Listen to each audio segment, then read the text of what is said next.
Azad Awaz is a monthly patrika that focuses on the marginalized sections of the society whose voices are often muted in the cacophony of flashy mainstream media discourse. When referring to marginalization, this platform does not aim to restrict itself to the traditional focus on social aggregates like caste and race alone, but aspires to include a discussion on class, gender identity, environmentalism, etc. This month's Patrika attempts to focus on representation of caste in popular culture. The definition of representation is twofold. On one hand, representation refers to the action of speaking or acting on behalf of someone, as well as the state of being so represented. On the other hand, representation denotes the description or portrayal of someone or something in a particular manner. But these definitions of representation alone do not capture the complexity behind the processes of its production. Hence, it is critical to examine a few fundamental aspects of representation, especially in the case of Dalits in visual culture. Today, we have Dr. Y.S. Alone, a professor in visual studies at the School of Arts and Aesthetics, Jawaharlal Nehru University. He has written on ancient Indian art, modern Indian art, Buddhist caves, Neo-Buddhist visual culture, Dr. Ambedkar's critical framework, as well as a critic of Walter Spinks. He is engaged in a conceptual formulation of protected ignorance. His critical engagement with the concept of protected ignorance has been explained through several articles and lecture texts. He was also nominated as ICC Chair Visiting Professor in Shenzhen University, China. He has lectured widely in India and abroad and has been a member of various academic bodies and government committees. Dr. Alone is engaged in popular lectures as a part of the social movement. We're glad to have you with us today, sir. Thank you, Uda. Thanks for an opportunity, and it's a pleasure and also an honor to be on your show. So now my teammate Manisha will take over the first question. Yeah, sure. Hello, Professor. So recently, the Delhi University has removed the works of the writers Sukrit Karani and Bama from their English syllabus, and their works of Kaimaru and Sangati focus on issues of Dalit politics, oppression, and caste hierarchies. This move can be seen as the suppression of the Dalit voice within academia and by the state. So how can we understand this in the context of the history of invisibilization of Dalit voices and representation in India? Well, I must say it has a long history, and this nature of invisibility has been part and parcel of Indian society, has been part and parcel of Indian culture. Having said that, the people who claim to be modern, claim to be secular, claim to be constitutional, having a constitutional morality, or claim to be very legal, or even for that matter, claim to be part of great tradition and great India, great nationalistic kind of syndrome that is being propagated over a period of time. They are solely responsible for creating this invisibility and nurturing this invisibility. Because you see, the moment any scheduled caste or scheduled tribe, or for that matter, anybody describing the society with its own location and the cultural matrix and the kind of a violence that person faces in the society, which is expressed through literary works or any other work, are they become a big challenge for a people who claim that India is a great country. It becomes intellectually very challenging to digest that kind of a social reality where abject conditionality and the ways in which trauma is inflicted at every now and then on all kinds of bodies, any gender bodies, and then you claim that you are a modern society. So modernity is a big it's a big bakwas in this nation. I would like to use the term bakwas. And this kind of a dogmaticism which is being practiced, and the ways in which the culture of what I call it as Vitambanavadi Sanskriti, the culture of defamation, though the word defamation does not catch the intensity of the word Vitambana, which exists in Marathi, in Gujarati, in Hindi, and some other languages. So this Vitambanavadi Sanskriti is so much nurtured, not only in the urban area, but also in the rural area. So everywhere this culture is being nurtured, is being propelled all the time, and therefore even the so-called educated, it becomes problematic in India to call somebody as educated, to call somebody as intellectual. There's a fantastic difference which Dr. Ambedkar makes between intellectuals and the educated class. He says intellectual class are open to ideas, willing to change. The educated are self-centered. They will only think about themselves. And this differentiation which Dr. Ambedkar makes long ago is still very much exists in the Indian society. So therefore, this claim of being intellectual is so problematic, and it becomes so easy for people to completely bypass or completely turn away or remove these kind of chapters from the syllabi, because education is very important. It's very, very important. What you are taught from the childhood? You are taught the mythology. You are taught the great Gandhi. You are taught all kinds of nonsense things. But you are not taught the contradictions of Gandhi. You are not taught that the people whom you consider as great nationalists, on whose name the trains are named, the streets are named, the squares are named, and you are constantly re-inscribing these personas.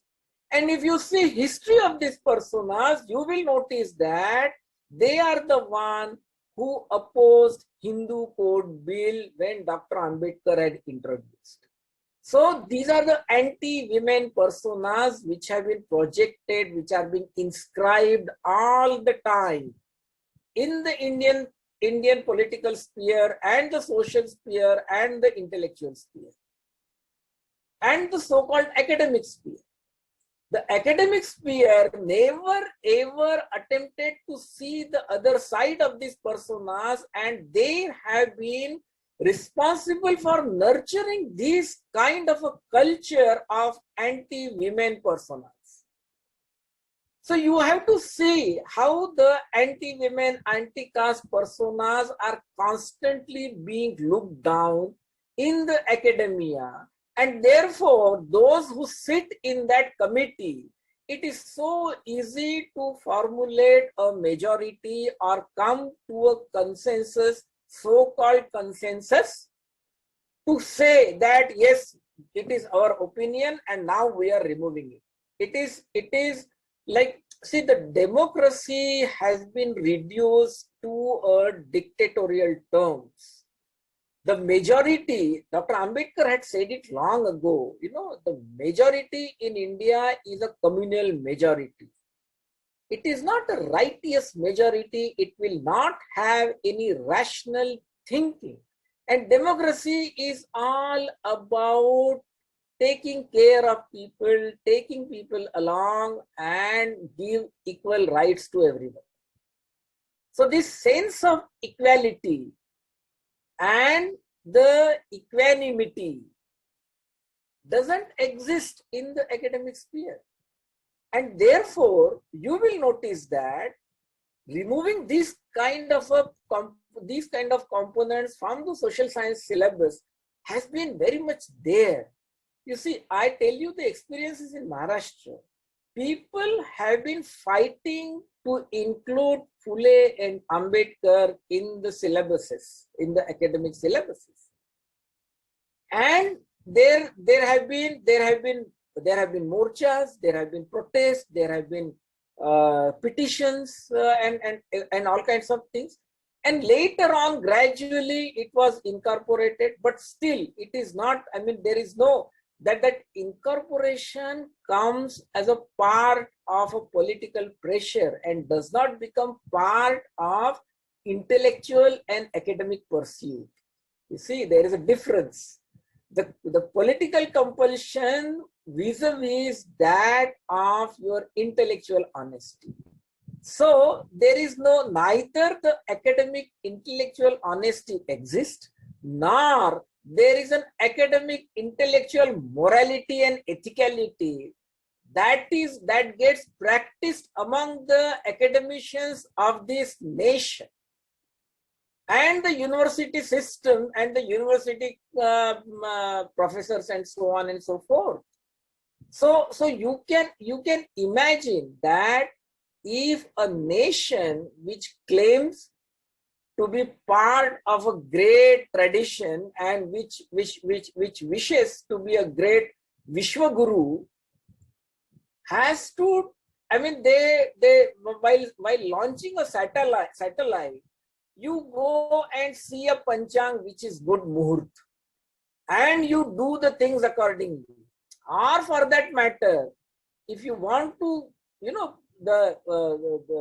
whether it is not just the minister concerned, but also the officials and the people around, even in the defense establishment, as and when you include some fighter aircraft or a gun or even something in your system, you put tika and all kinds of things. It does not have any meaning at all. But irrespective of that, you do so. So that means your minds are so much vitiated that the scientific rationality does not come as a part of your everyday thinking.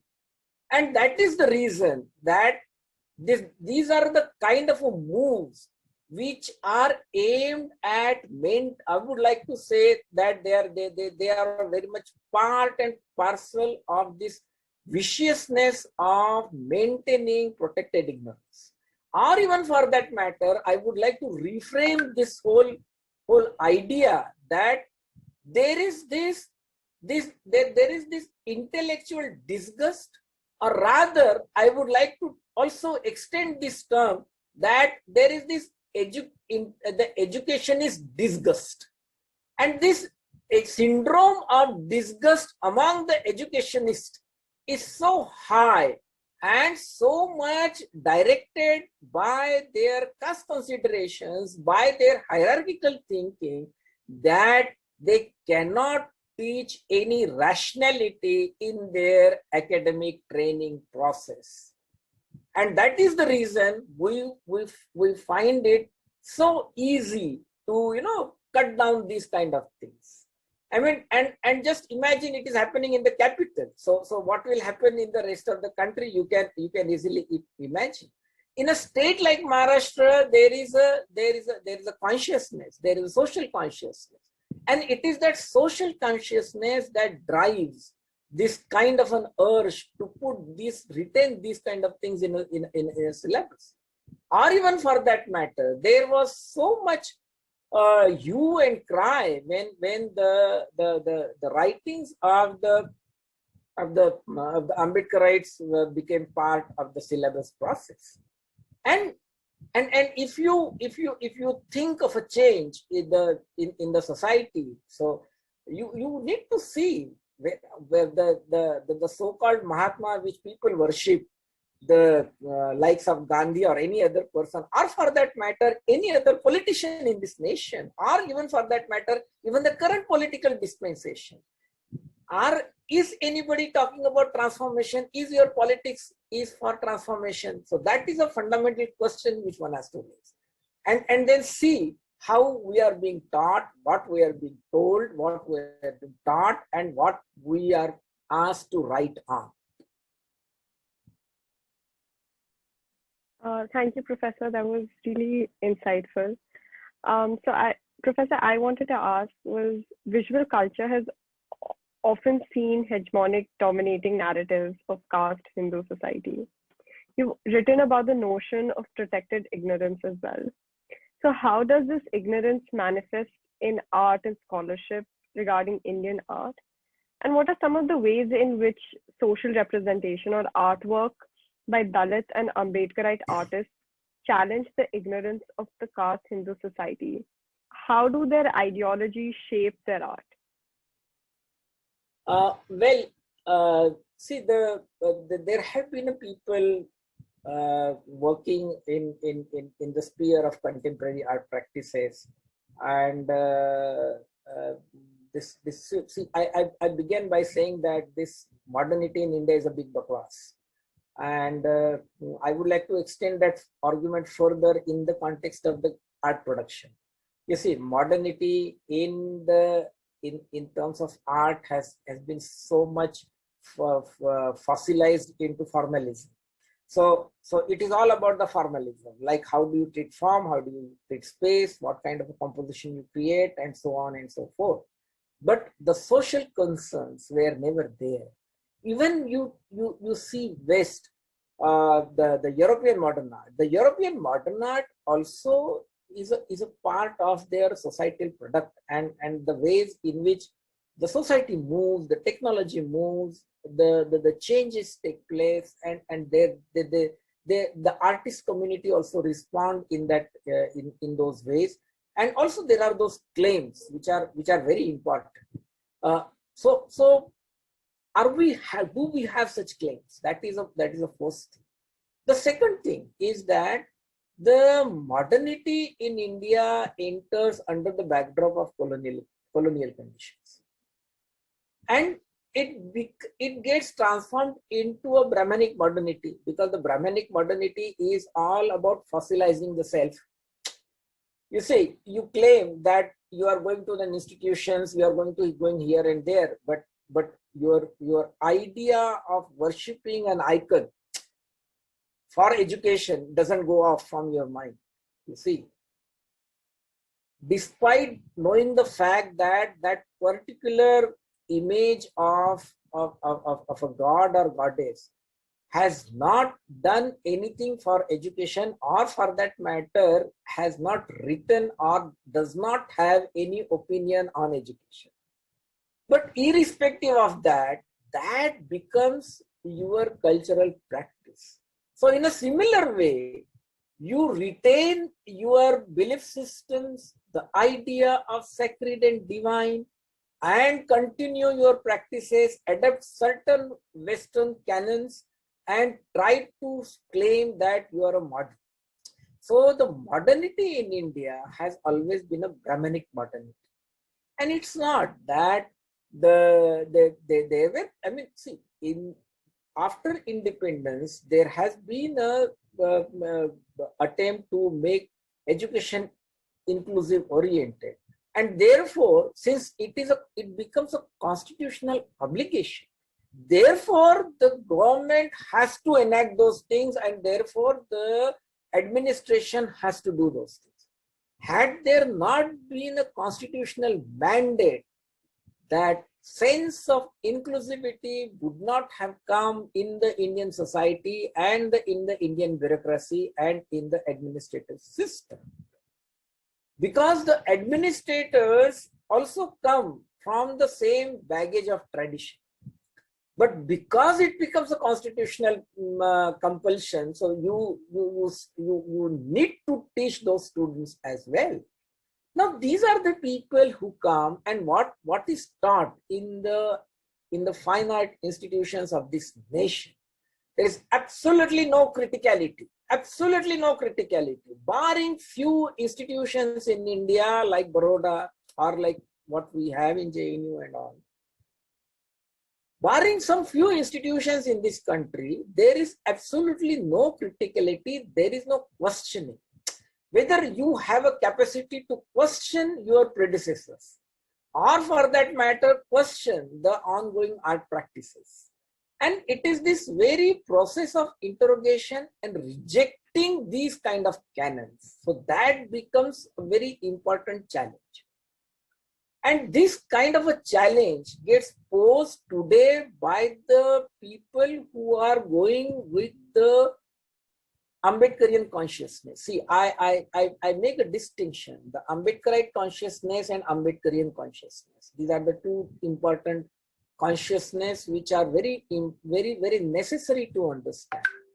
The Ambedkarian consciousness cuts across the communities, and it is that kind of a consciousness which allows you to claim the constitutional values. The Ambedkarite consciousness is deeply rooted in an outright Ambedkarism and also deeply entrenched in the Constitution of India. Now, it is only this kind of consciousness that is deeply rooted in the constitutional ethos of this nation. There is no any other consciousness that can claim to be rooted or to be affiliated with the Indian Constitution. You show me whether it is left, whether it is so-called secular, whether it is Gandhian, whether it is Nehru, whether it is Patel, whether it is anyone, or even for that matter, likes of even Hussein or anybody. So all their constitutional, their firm belief in the Brahmanical cultural nationalism has produced the narrative of Brahmanic modernity, and therefore that gets challenged by the Ambedkarian thinking. And the Ambedkarites are the ones who first challenge that. It's not the other section of the society which challenged it. It is the Ambedkarite section of the society which challenged that meta-narrative of modernity and rejected that kind of a modernity and posed a considerable challenge. And it is this challenge that becomes very important to produce a work of art. Whether, see, there is in the literary works, there is a distinct ways of using language, the community language. In the visual arts, it is not so. The language is very universal, it is very free, and you can choose any medium, you can choose any kind of a language in order to represent what is your Ambedkarian consciousness guides you. Whereas others, they don't. You see, there is this Brahmanic modernity which does not allow them to think otherwise. And therefore, the aesthetic canons also get challenged by the Ambedkarites. And consequently, there is a rise of this Ambedkarian thinking where people are coming and realizing and making the artworks accordingly. And that is where the challenge to the mainstream art production is being produced. The ways in which literature in Marathi challenged the entire aspect of the very language of Marathi itself. In a similar way, the Ambedkarite consciousness of producing the visual distinct pictorial visuals are making their pictorial expressions so vivid, and it instantly hits your gaze, it instantly hits you. Why it hits you, why it shakes you? Precisely because your belief system, your idea of sacred, divine, your idea of hierarchy, your idea of inhuman behavior gets challenged through these kind of pictorial representations. And it is a challenge which also poses to to this Vitambana-vadi Sanskriti, this culture of defamation, and also the culture of hierarchical thinking. The hierarchies are deeply rooted in your idea of jati dharma. Whether you do this profession or that profession, that becomes immaterial. But your jati dharma becomes very important. Say, for example, I mean, despite the fact that you know what is the meaning of Saptapadi, but even then the girls, they go for that kind of a marriage ceremony. Even the educated lot, even those who know what is the meaning of that. Why that element of rejection does not come? Why that enabling process does not come irrespective of your education? And this is where one has to think, can your knowledge production system or the process, and can your education system, or is your education system is creating that kind of enabling process and creating a samyak mind consciousness within you to challenge those things, to remove these kind of idiotic thinking and practices. And that is where the Ambedkarian thinking process is creating this challenge of this Brahmanic meta-narrative and posing considerable challenges in the field of pictorial representation. So the idea of representation is not merely a physical one, but it is also a mental one. It is to do with your consciousness. How consciously you choose certain pictorial signifiers in order to weave your language and present a claim that you reject the ongoing meta-narratives of modernities and the Brahmanized canons or this aesthetical thinking. And you may then consider whether like the art has to be global. No doubt art is always global. There are so many painters who are represented on a global forum, or they are the art galleries and all, they are taking the Indian artists to the international forum and all those places. Do they ever took this Ambedkarian consciousness at an international forum? The answer is no. Absolutely no. Why it is so? Why their consciousness is guided by this Brahmanic meta-narrative of modernity or the visual production? Why it is so? Why it cannot be changed? That is one important question. The second important question is that the whole idea of this canonization of aesthetics, you know, it is so much in the hands of people, or in the hands of those who are, you know, ruling on the top. They need to rethink, if at all. I mean, there is no doubt that there is this whole global and all those things, but for me, global in the art world is nothing, doesn't go beyond materiality of material. I repeat, the global does not go beyond materiality of material. The Ambedkarite consciousness challenging those kind of ideas. And then if you are only talking about the material terms, if you are only talking about what about your consciousness of the mind? How is your thinking gets reflected, and for what? That these are the important fundamental questions that are always confronted, that is always raised by this section of the artist. And that is why you will find that there is a shift that is happening gradually, that there are this set of artists who wish to challenge. It's a daunting task. There is absolutely no doubt about that. It's a daunting task, but yes, it is there, it is happening. And I'm sure, like when I write about them, I always look for this alternative frameworks. Your current Brahmanic framework cannot be used. As simple as this. It is just not possible to use because it is all guided by the Vedantism. It's a Vedantic kind of a frameworks. Even your claims of being postmodern, so there are fantastic examples of people who claim to be postmodernist par excellence under the garb of Vedantism. That is how. Sorry, they are Vedantic par excellence under the garb of postmodernism.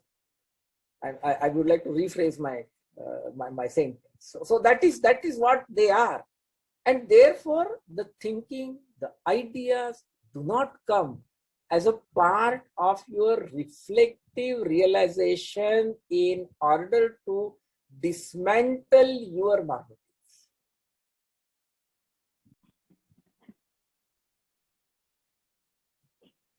So my next question was that the subaltern has been a part of discourse around representation.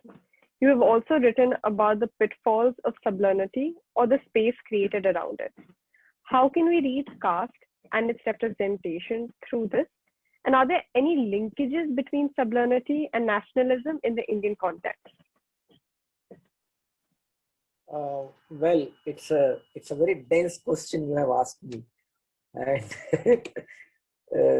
I appreciate your formulation of the question itself. It's often people think that I'm against Gramsci or the whole idea of subaltern and all those things, but I don't think I am. And let me clear my stand very clearly. You see, Gramsci is a very, very big philosopher and a fantastic philosopher. He defines subaltern as people who do not have any access to power and resources. This is a very simple definition he gives. Okay? That people who do not have any access to power and resources. And the Indian subalternist scholars,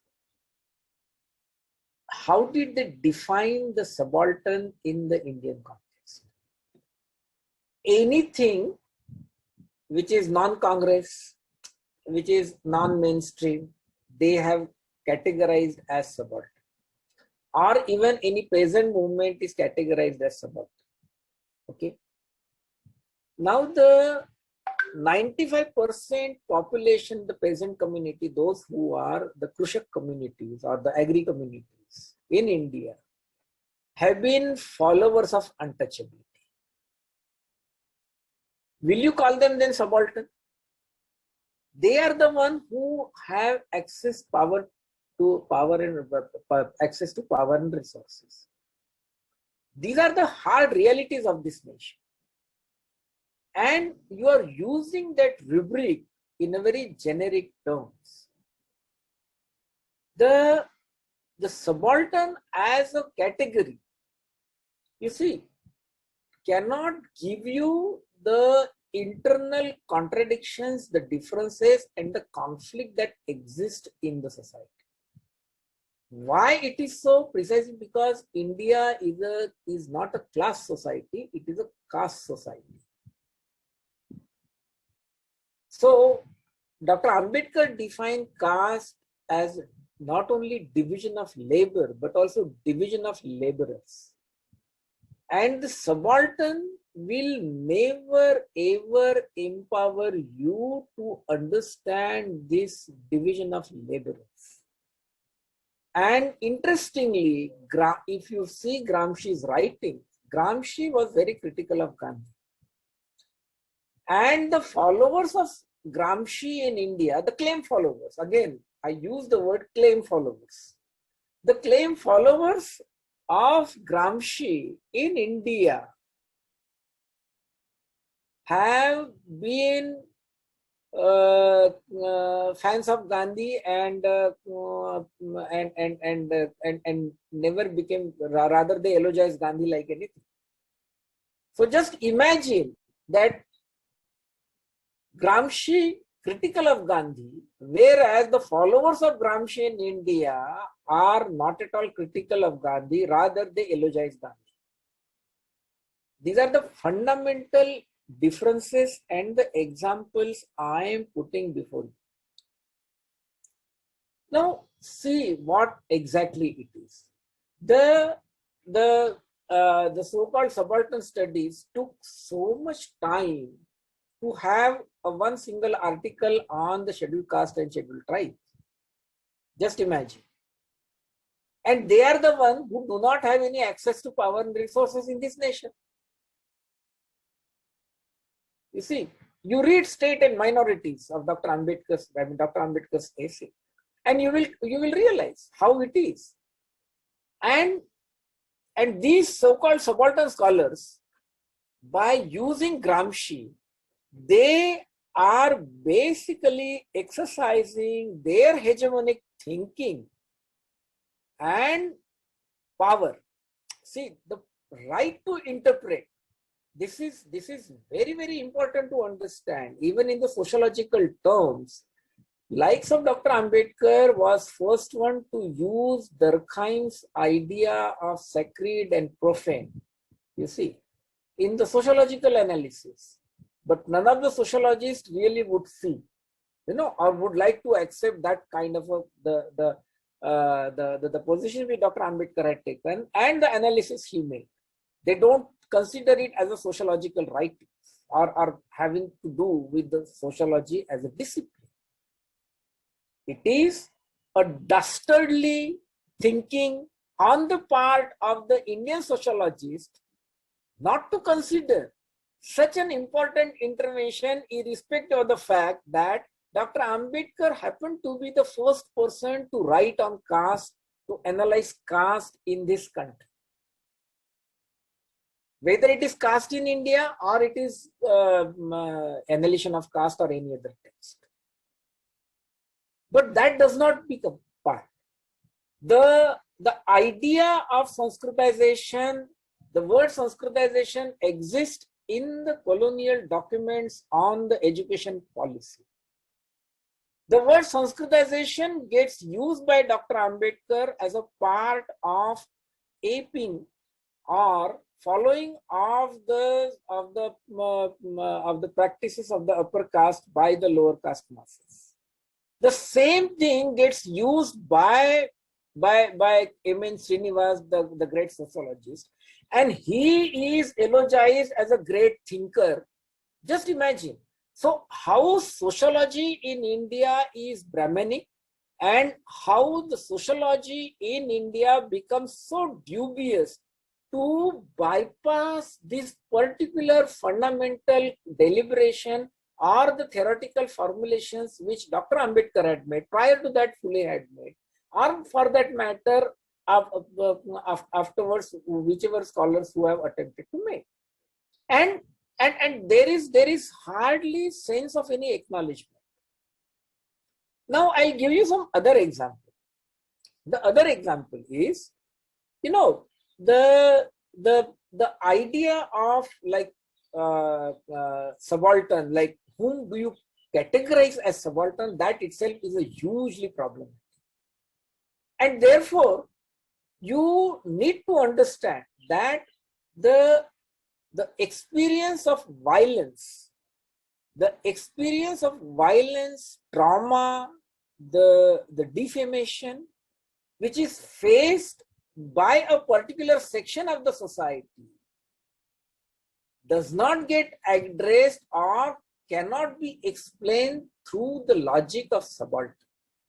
It may be good in order to consider the large masses as something under the rubric of subaltern, and you can have a political mobilization. But that political mobilization as a subaltern doesn't exist in India, because there is this whole idea when Dr. Ambedkar says that you have to realize the slave about his slavery. Then only then he will revolt, otherwise he will not revolt. It is exactly like this. There is no affinity between the people in India. The idea of fraternity does not exist in the Indian society. Though we have a constitution which talks about, which is completely based on fraternity. But this idea of fraternity as a functional, it exists only in terms of political democracy. But it doesn't exist as a part of your social functioning. And therefore, you cannot affiliate yourself. Why it is so? Because there is no compassion in the society. The Indian society does not practice compassion. What Indian society practices is Vitambanavadi Sanskriti and not compassion. And without compassion, you cannot have a fraternity. It is as simple as this. So therefore, this rubric of subaltern needs to be rethought, needs to be analyzed. You tell me, I mean, just I'll give you one small example. Whenever all about whether it is agrarian communities, whether it is any other community or any rural upsurge and all those things, which is good, fine. They are demanding certain, which is very good. But what about do they really try to attempt to resolve their internal contradictions? That is a fundamental question which one has to ask.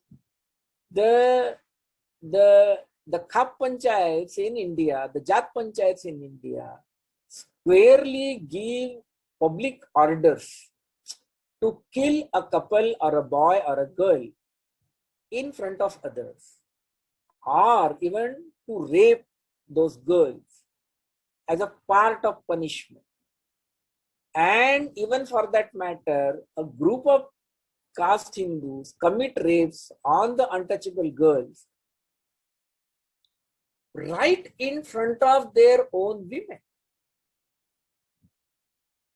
Do women really talk about them? Do really women, have any kind of a agency or a consciousness that a fellow woman is being raped, tortured, and being degraded, defamed and all? No, it doesn't. Why it does not? And therefore, this rubric of subaltern becomes a problematic category. And really one has to think whether can you really understand these internal contradictions and the violence that is being enacted all the time, every now and then, against the women, against the certain section of the society. And there is this whole legitimacy that comes, that legitimacy comes through your jati dharma and with your religious sanctioning. So you do not question your religion, you do not question that agency of caste, you do not question the functioning of your society. If there is a category of untouchable which has been created by the certain section of the society, then the people who are practicing untouchability, they are downgraded to the animals. Because human being cannot practice untouchability, as simple as this. He being a human being, he being a human, you need to understand this particular aspect. Being a human, being a humanitarian, you cannot practice untouchability. But yes, you are practicing untouchability. That means you are an animal. So your behavior is like animal. So that this is what even Sharad Bhaviskar, one of my colleague in JNU, says. So you are relegated to the animal. The others have become untouchables, whereas you who practice, mainly the Shudra communities, who are practicing untouchability and who are committing rapes and all those things on the untouchable communities and the tribal communities, you are reduced as an animal. And this animalism becomes part and parcel of your behavior. It becomes part and parcel of your conduct. So your conduct is that of inflicting violence and have a legitimate right to violence. It is this in a similar way. Right to interpretation becomes very hegemonic in India. And once it is challenged, you see, I have argued in one of my essay that it is not all about space for articulation. It is all about power of articulation. You know, space for articulation is all about, okay, aap bhi ho, main bhi hu, you are there and he is there. So let us come together and under one umbrella, you have fine, we are giving space to everyone. But what about the power? The powers of articulations are more important. The powers of interpretations are more important. The powers of interpretation still lies with this hegemonic group, and they have abused Gramsci in India like it. They are responsible for creating this kind of an abusive discourses in the academic sphere, where they blatantly use Gramsci in order to retain their own hegemony over the powers of interpretations. It is as simple as this. And it is precisely because of this reason I raise this fundamental question. Tell me any intellectual in India who has produced a critique of a self. The critique of a self is not possible without becoming a non-self. And a critique, and to understand a non-self, you have to become self. And to understand the non-self, and to understand the self, you have to become a non-self. So it is always a codependent. It is always interdependent. This is what is pratyuta samutpad. And that is how you have to question this logic of interpretations and the ways in which they are being cornered by under the rubric of postmodernism. So forget about postmodernity. The modernity doesn't exist in India. So what about the postmodernity? And even about the postmodernity, do you question the ethos of hegemonic thinking that gets perpetuated constantly by using these kind of rubrics without proper application? Just another example, the whole idea of violence is analyzed through the rubric of Freudian subconscious. Nonsense. Violence is a conscious act.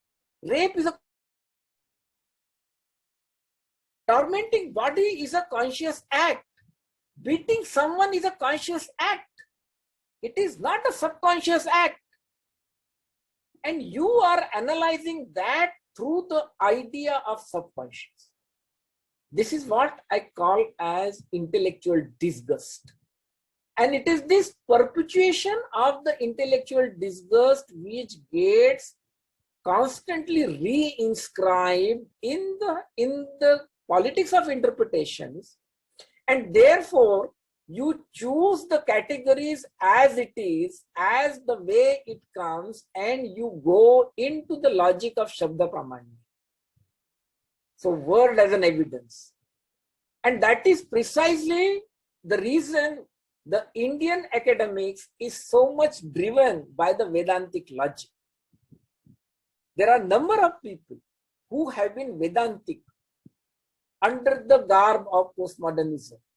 There are a number of people.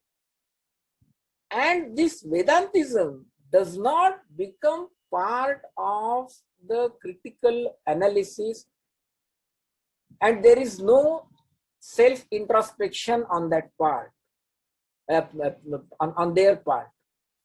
So the practice of self-introspection, or what Homi Bhabha says, that remembrance is an act of introspection and retrospection. You know, this idea of introspection doesn't exist in the Indian society under the Indian intellectuals. It is not enough to know. That is what Dr. Ambedkar says. It is not enough to know. Those who know, it becomes their responsibility to tell others. And how many people have really taken that kind of a responsibility to tell others, to teach others? we have been we are now going to celebrate the so-called 75 years of an independence, India at 75 years, or forget about the 75 years. You have to see the 70 years of the constitution, and within that 70 years of the constitution, or 73 years of the constitution, how much you have achieved, what kind of things you have achieved, and could the academics really take the cognizance, or for that matter, the reductive, this whole idea of theorization in India, it is all the reductive urge which thrives on derivation, and therefore it does not produce a key. It cannot produce any critical theoretical tool, or for that matter, anything that can be used for your interrogation at a universal level. Why it is so? Because you take it as a Shabda Pramanya. As long as you believe in this logic of Shabda Pramanya, you cannot create a new thing. It is as simple as this. It will always be a derivative logic. And that is precisely the reason that the subaltern becomes a derivative one without seeing its application and the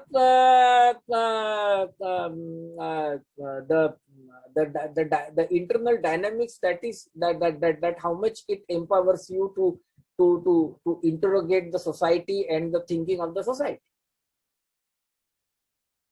So the idea of, say for example, the idea of marginality. So that idea of marginality is an imposed category. Marginality itself is an imposed category, and this imposition is constantly being imposed by the so-called educated ones. And it is precisely because of this reason that your consciousness gets directed in order to accept the logic of Shabda Pramanya, and you do not question the very practices and the thinking habits within your academic space also, to see something new, to create something new, or for that matter, there is no lust, there is no desire on the part of these people that they will take on, they will really examine everything, re-examine everything, and see whether you are part and parcel of protected ignorance, or you are really desiring to dismantle this protected ignorance. How much, see, under the rubric of subaltern, how many subalternist thinking has managed to dismantle the normatives? Show me one. I will be glad to accept. Show me one example. There is none. It doesn't exist.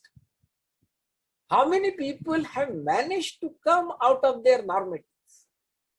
This normative thinking and behavior is so much deeply entrenched in your mind, in your psyche, that you do not see that you are a psychotic, perverted society. Caste is a psychotic perversion, and you wish to adhere to this kind of perversions. That means you are a psychotic, perverted society, and your education does not empower you to come out of it. Your education does not give you a strength to dismantle your own normatives. And why it happens? So there is no thinking, there is no, this whole idea of introspection that exists in the Indian society. And therefore you will observe that these are the practices, these are the thinking which are getting challenged by the Ambedkarite thinking, by the Ambedkarite groups in this country. And often I'm asked this particular question, when I was in China and I was delivering a lecture, and somebody asked and said, what you have achieved in democracy? I mean, you have corruption, you have this, that, and see China, how much we have developed and all kinds of things.